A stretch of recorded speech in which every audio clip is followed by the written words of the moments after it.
You guys want, I don't know, what do you guys want to do today? You guys want story times? Is that what you want? We obviously we were touring around all of the Americas. Who asked? Okay, fine. So if you didn't know why I'd been gone for so long and why I was streaming so sporadically, I was touring all of the US, which was super fun, but also, oh my god, it just felt like it was never going to end. Somehow, as well, I weighed myself when I got back. Don't know how. Did not gain any weight. So yes, we did 23 shows across all of the US. If you didn't go to the shows, too poor. All right, that is helpful. Why did I read that out? We did film 2 of them. We're gonna post one of them to YouTube, and one of them will probably be on Patreon. Well, no, one of them isn't going on YouTube. Don't f with me. Point being, you'll be able to watch it, right? The weeks leading up to it, I was shitting myself, mainly because we didn't really have the show down. Like, we kind of knew what we wanted to do, but we never rehearsed it. We didn't rehearse it until we got to LA. And so we did this rehearsal in front of no audience, like 3 dudes. Yeah, that makes it a lot harder. That makes you feel like your show is way shittier because the whole show relies on audience interaction. So it's really awkward when you're doing rehearsals. You're like, you like this, guys? And then one guy's like, yeah. Okay, so actually, I gotta stop getting ahead of myself. So I'm trying to prep before I leave, right, to go on this tour, because I gotta get some videos ready. Me and Kaho had the shoot plan that we were gonna do, and I didn't do it because I got horrific food poisoning. Like, the worst food poisoning I think I've ever had in my life. I ordered Texas barbecue in Japan. I know that sounds weird, but I ordered it because I was craving it for some reason. I completely regret it, and I'm never doing it ever again. And the next day, I was the one I did that stream. I literally was on my deathbed on that stream. And I had to keep going to the toilet to and I had to tap out. I was like, I'm done. And by the end of that night, dude, I was fighting demons. So I canceled that. And I don't know if you guys ever done this. I'd get a 20-hour flight with food poisoning. I don't know if you've ever done this. I was tempted to cancel the flight, but I felt okay enough where I wasn't throwing up anymore.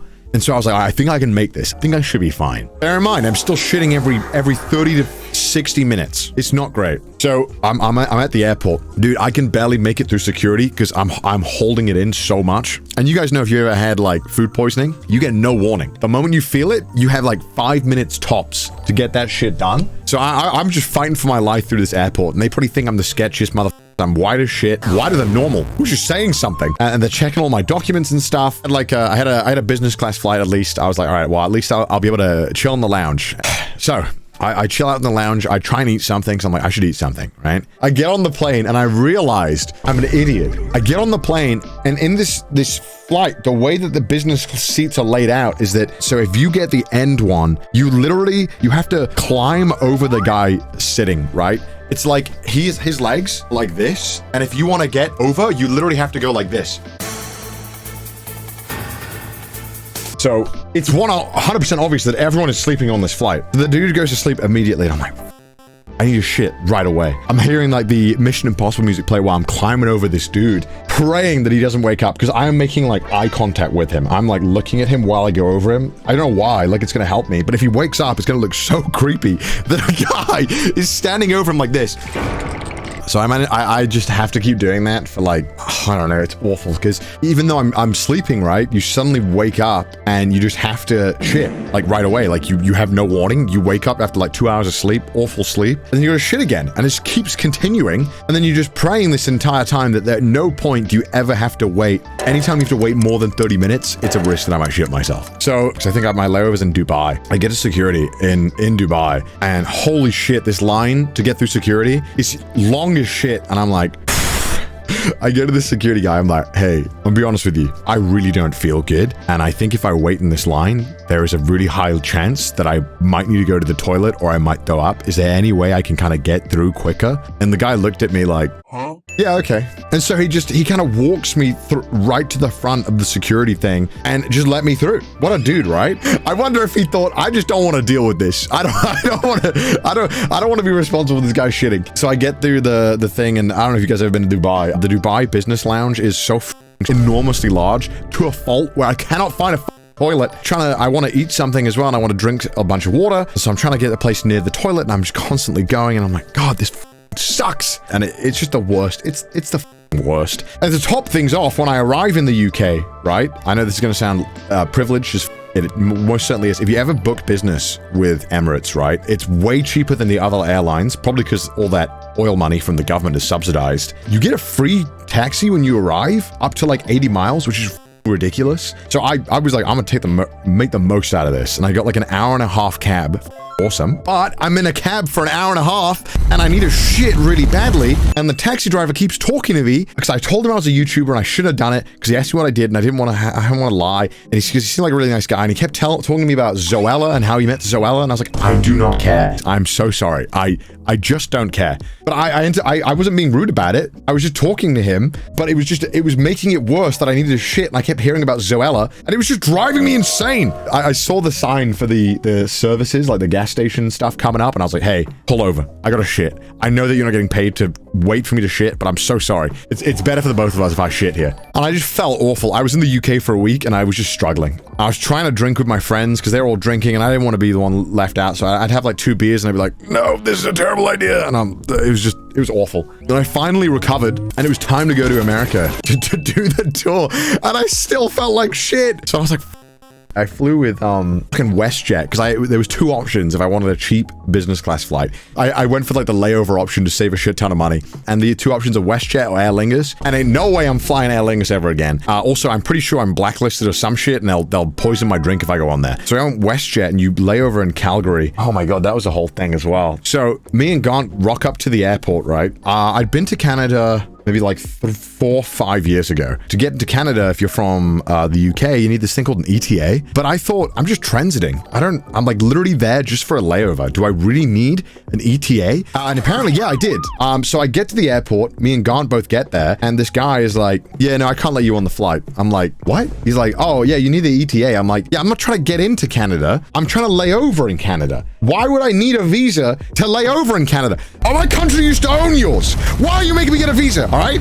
I didn't say that, obviously. But of course, I was like, oh, yeah, of course. Yeah, sorry. All right. Are you sure about that? Now, I remembered now that this little thing is super easy to get. You just go online, you apply. It takes maybe like an hour. And we're 3 hours before the flight, you know, because I always like to get early. Gaunt likes to get there super late. The dude kind of seems like he's like sympathetic about it. He's like, yeah, so just apply online right now and it should be fine, right? Of course, the website is not working. Of course. Me and Gaunt are trying everything, right? The website works. You can fill in all the information, but the moment you click submit, by the way, each time submitting all the information, it takes like 5 minutes to fill out all this stuff, right? You press submit and it just gives you an error. And so you start trying everything, right? You start, you go incognito. You're like, maybe it's just my plugins. Okay, fill out everything again. Doesn't work. All right, fine. Maybe it's just Chrome. Open up Firefox. Fill out everything. Doesn't work. All right, I got 2 hours to my flight. I'm freaking out. I'm like, okay, I'll try my phone, which I hate filling out forms on my phone. You know what I mean? So I'm filling out the form on my own, and that's not working too. And I'm like, all right. So I go to the guy. I'm like, hey, this shit isn't working. What do I do? And he goes, all right, fine. I'll call my guy. I'm like, who's the guy? Who is your guy? I'll call the airline representative in Canada. I was like, all right, fine, because it's Canadian airline. He calls the guy. He comes back. He goes, yeah, it's working perfectly fine. And I'm like, oh, is it now? So, you know, me and Gaunt are like, we're like brainstorming, like, what the f we do? Because Gaunt is monk. He's always chill. Gaunt never freaks out, right? Gaunt just be like, well, I guess I'm missing my flight. But it's not helping me. I shit you not. We have 1 hour until the cutoff that we can check in. And so we're like, all right, we're lining up. We're doing this shit. Time's passing. 30 minutes. We're freaking out. And I'm like, I have this epiphany, right? I'm like, hold on. I think, right? They're insisting it's working. Maybe their website is just right? Now, I remember with all of these visas, including the American ESTA, including the ETA, the Canada one, there are these websites, they pay to be the top advertised spot, right? So when you apply to go to America, right? These absolute vultures, these horrible people have figured out that you can just make a website where you can say, hey, we will give you the ESTA. Please fill out all your information on this form and we will give you the ESTA. By the way, we charge 5 times the amount it should actually cost. And what they basically do is these whole websites that when you type in like American ESTA, they're the first ones that pop up. You go in there, they just send your information to the American government and then give you the result back, right? 6 times the amount to get the same thing. How about we knowingly scam ourselves, go to one of these websites, get the ETA on this website, pay like $90 instead of the usual $7 that it should be. I shit you not, it was like $90 and it should be like 10 or something. And let's see if it works. I pay $90. I shit you not, it f***ing works in like 2 minutes. I get it in 2 minutes. I get it. I'm like, Gaunt, Gone, apply right now. This scam, it's stupid as but it works. And I go to the guy and he's like, yeah, it's still not showing up. And I'm like, okay. He's like, yeah, go over there and talk to the other front desk and they'll try and help you out. And then Gaunt goes right after me. He scans Gaunt.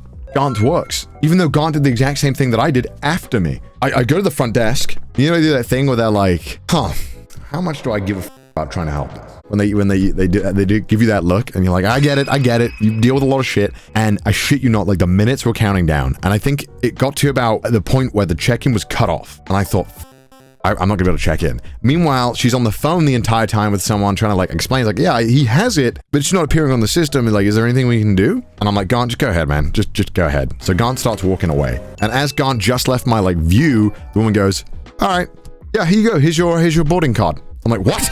And I'm like, God, I'm good. I'm like, you know, when you've recovered from immense stress, like you're so stressed out and then the thing that you're stressed out about has been resolved. You're like, Jesus Christ, man, Jesus. To Gaunt, I'm like, man, Jesus Christ. Meanwhile, there's someone in front of us, right? And they think I'm talking about them.